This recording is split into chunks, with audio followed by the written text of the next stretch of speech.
पूर्व CM doctor Raman Singh ने आज विधानसभा अध्यक्ष पद के लिए अपना नामांकन दाखिल कर दिया है। इस दौरान उनके साथ मुख्यमंत्री विष्णुदेव साय, उप मुख्यमंत्री अरुण साव और विजय शर्मा मौजूद रहे। बड़ी खबर यह है कि डॉक्टर रमन सिंह निर्विरोध चुने जाएंगे। पूर्व सीएम भूपेश बघेल ने डॉक्टर रमन सिंह को बधाई भी दे दी है। वहीं कांग्रेस के नेता प्रतिपक्ष डॉक्टर चरणदास महंत ने कहा है, हम कोई प्रत्याशी नहीं उतारेंगे।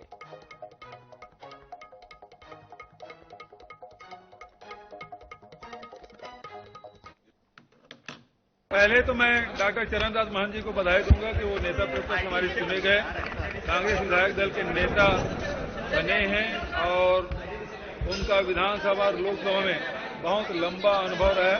केंद्रीय मंत्री के रूप में भी, विधानसभा अध्यक्ष के रूप में भी, मध्य प्रदेश में भी मंत्री के रूप में उनका बहुत सुदीर्घ अनुभव है। उसका लाभ हम लोगों को निश्चित रूप में मिलेगा और विपक्ष आदरणीय डॉक्टर चरणदास महंत के नेतृत्व में हम लोग जो जनता के मुद्दे हैं उसको आम जनता तक ले जाएंगे। आज डॉक्टर रमन सिंह जी ने नामांकन भरा और जिसमें सत्ता पक्ष से भी प्रस्ताव का समर्थक रहे और विपक्ष में डॉक्टर चरणदास महंत जी प्रस्तावक और मैं समर्थक के रूप में हम लोगों ने नामांकन भरा और प्रक्रिया बची है। डॉक्टर रमन सिंह जी अध्यक्ष चुने जाएंगे। जैसे कि परंपरा है सर्वसम्मति से चुना जाता है, तो वो प्रक्रिया अब पूरी हो गई है। तो डॉक्टर रमन सिंह को भी बधाई और डॉक्टर चरणदास जी को भी बधाई दिया है। और डॉक्टर रमन सिंह जी जब अध्यक्ष चुने जाएंगे उसके बाद से ही प्रक्रिया शुरू होगी। हमारे लिए कोई चुनौती नहीं है। जिस तरह से लोग आते ही लड़ाई झगड़ा इधर उधर कर रहे हैं, लगता है हमारी चुनौती कुछ कम हो जाएगी। देखिए, इनके सरकार बनते ही हमारे किसानों ने आत्महत्या शुरू कर दी है, नक्सलियों की घटना बढ़ने लगी है। आगे आगे देखिए होता है क्या।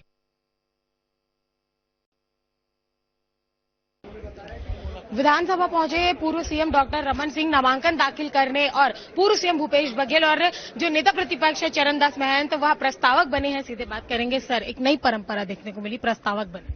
अच्छा है, इस विधानसभा की गरिमा यही होती है। पक्ष और विपक्ष तो विधानसभा के अंदर बात करते रहते हैं, मगर पूरे छत्तीसगढ़ के प्रतिनिधि करने के लिए जो पक्ष की भूमिका होती है, सत्तारूढ़ पार्टी की भूमिका होती है, उतना ही महत्वपूर्ण विपक्ष की भूमिका रहती है। जनता की समस्याओं को विधानसभा के अंदर प्रस्तुत करना और उसका निराकरण करना, तो ये दोनों के बीच तालमेल बैठाने का काम स्पीकर का होता है और उस तालमेल को बैठाकर विधायकों को संरक्षण देने का काम और इस विधानसभा की गरिमा को बढ़ाने का काम, यही दायित्व है। छत्तीसगढ़ के हित में उम्मीद करते हैं कि भारतीय जनता पार्टी उसे आगे ले जाने का प्रयास करेंगे। भारतीय जनता पार्टी छत्तीसगढ़ के डेवलपमेंट के लिए जो घोषणा पत्र जारी किया है उसका 100% क्रियान्वयन हो, मोदी जी के मोदी गारंटी योजना को क्रियान्वयन हो, इस लक्ष्य को लेकर आगे बढ़ेंगे। किसान आत्महत्या, नक्सली घटना फिर से बढ़ रहे हैं, ऐसा इनका कहना। सारे विषय की चर्चा विधानसभा में होगी। तो सारे विषय की चर्चा विधानसभा में होगी, पूर्व सीएम डॉक्टर रमन सिंह का कहना। इसी के साथ ही आज विधानसभा में नामांकन दाखिल करने पहुंचे, जहां पे जो जितने बीजेपी के विधायक हैं उन्हें अपना समर्थन दिया है। साथ ही साथ जो पूर्व सीएम भूपेश बघेल और चरणदास महंत प्रस्तावक बने हैं विधानसभा में। नई परंपरा, नई सरकार के साथ एक चीजें जो देखने को मिल रही हैं। और आज बीजेपी विधायकोों के साथ साथ जो पूर्ववर्ती जो सरकार है उन्होंने अब एक और जहां प्रस्तावक बने, वही बीजेपी वालों ने अपना समर्थन दिया। इसी के साथ ही विधानसभा में जो एक नामांकन के लिए जो पहुंचे हुए थे डॉक्टर रमन सिंह, उसकी जो प्रक्रिया है वह पूरी हुई। कैमरामैन अरुण के साथ मोनिका दुबे, आई-न्यूज़ 24/7 रायपुर। हमारे साथ उप मुख्यमंत्री अरुण साव जी हैं। नामांकन दाखिल करने आज जो पूर्व सीएम डॉक्टर रमन सिंह पहुंचे, इसी के साथ ही जो पूर्व सीएम भूपेश बघेल और डॉक्टर चरणदास महंत और जो बीजेपी के उन्होंने प्रस्तावक बने और इसी के साथ ही जो बीजेपी विधायक है वह उन्होंने समर्थन दिया। अरुण साव जी हमारे साथ सीधे बात करेंगे। आप लोग आज नामांकन दाखिल करने पहुंचे। विधानसभा अध्यक्ष के लिए आज डॉक्टर रमन सिंह जी का नामांकन हम लोगों ने दाखिल किया है। डॉक्टर रमन सिंह जी को संसदीय कार्य का लंबा अनुभव है और उनके दीर्घ अनुभव का लाभ हम सबको मिलेगा। छत्तीसगढ़ विधानसभा देश में मिसाल कायम करेगा और छत्तीसगढ़ की जनता की बेहतरी और खुशहाली के लिए यहाँ काम होगा। सर, एक नई परंपरा देखने को मिली है जहां पे प्रस्तावक बने हैं भूपेश बघेल जी, चरणदास महंत जी निर्विरोध चुने जाएंगे, डॉक्टर रमन सिंह का है। हाँ, निश्चित रूप से ये लोकतंत्र में ऐसा मिसाल होना चाहिए। स्वस्थ लोकतंत्र में यही मिसाल होती है। तो निश्चित रूप से विधानसभा का अध्यक्ष का पद इस तरह का पद है कि दोनों दलों को, सभी दलों को साथ लेकर चलना, सभी सदस्यों को बराबर महत्व देना, ये काम होता है। तो निश्चित रूप से सर्वानुमति से अध्यक्ष चुने जाएंगे डॉक्टर रमन सिंह जी, तो एक अच्छी परंपरा बनेगी।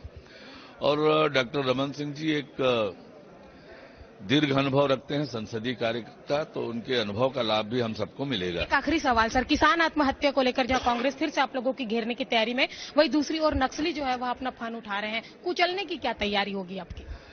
देखिए, हमारी सरकार नक्सल उन्मूलन के लिए पूरी ताकत से काम करेगी। केंद्र सरकार का भी पूरा सहयोग मिल रहा है।